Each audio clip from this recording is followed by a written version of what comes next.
Fala aí, eu sou o Thiago do Responde Aí e vamos bater um papo sobre entalpia de fenômenos físicos. Começando, o que é um fenômeno físico? Já que a gente está falando de entalpia de fenômenos físicos, né? Um fenômeno físico vão ser aqueles fenômenos que a gente vai ter mudanças de níveis de energia sem mudar a composição química. Aqui a gente tem um exemplo da água sólida virando água líquida, virando água gás, né? H2O. Então, em todas essas mudanças, a gente não tem a mudança da composição química dela. A gente tem apenas o quê? A mudança de estado físico da água. Tudo é o quê? H2O. Tranquilo? Então, passamos para outra pergunta, que é entalpia. O que é entalpia? Para isso, a gente vai ter que fazer o quê?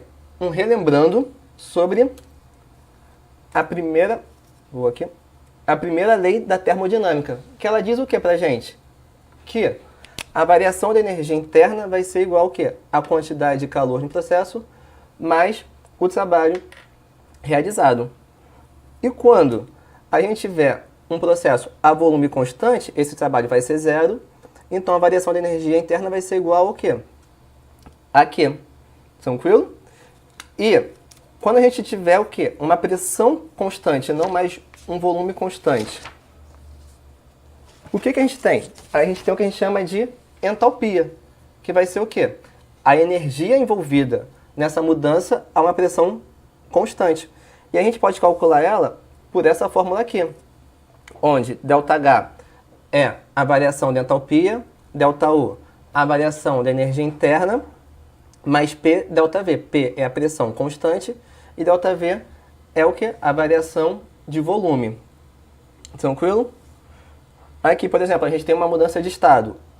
O sólido virando líquido, a gente tem uma fusão, e o líquido virando sólido, uma solidificação. É interessante você ver que o ΔH de fusão é o inverso do ΔH de solidificação. Por exemplo, se para fundir eu gastei 5 calorias, para solidificar eu vou precisar o quê?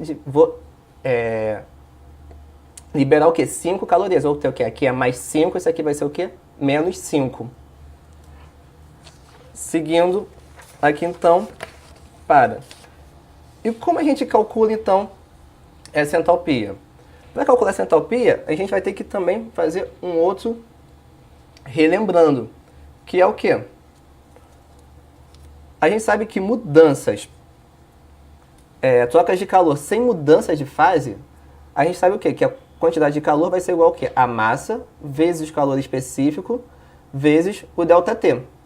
Se a gente faz o produto da massa por esse calor específico, a gente tem o quê? A capacidade calorífica chega nessa fórmula, que Q é igual a C ΔT. Quando a gente já tem uma mudança de estado físico, uma mudança de fase, a gente vai ter o quê?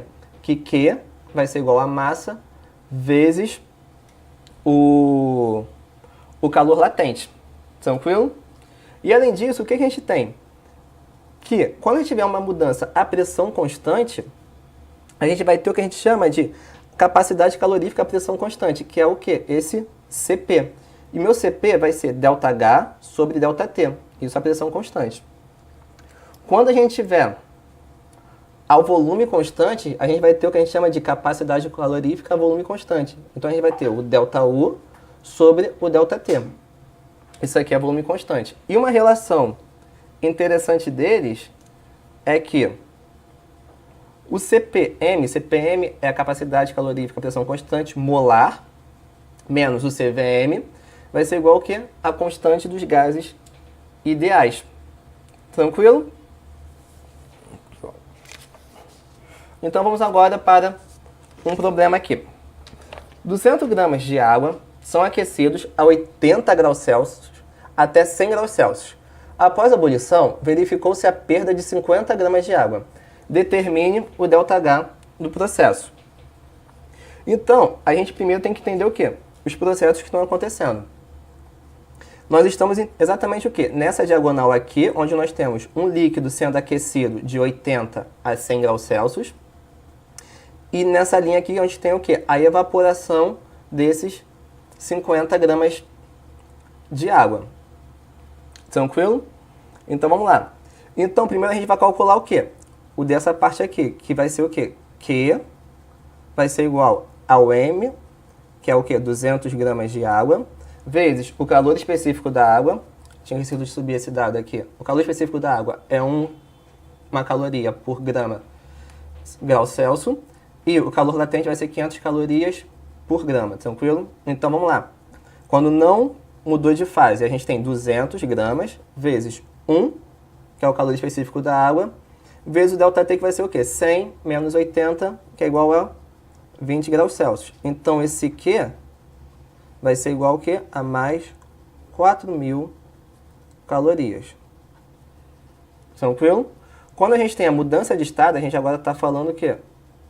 Dessa parte daqui, a gente vai ter o quê?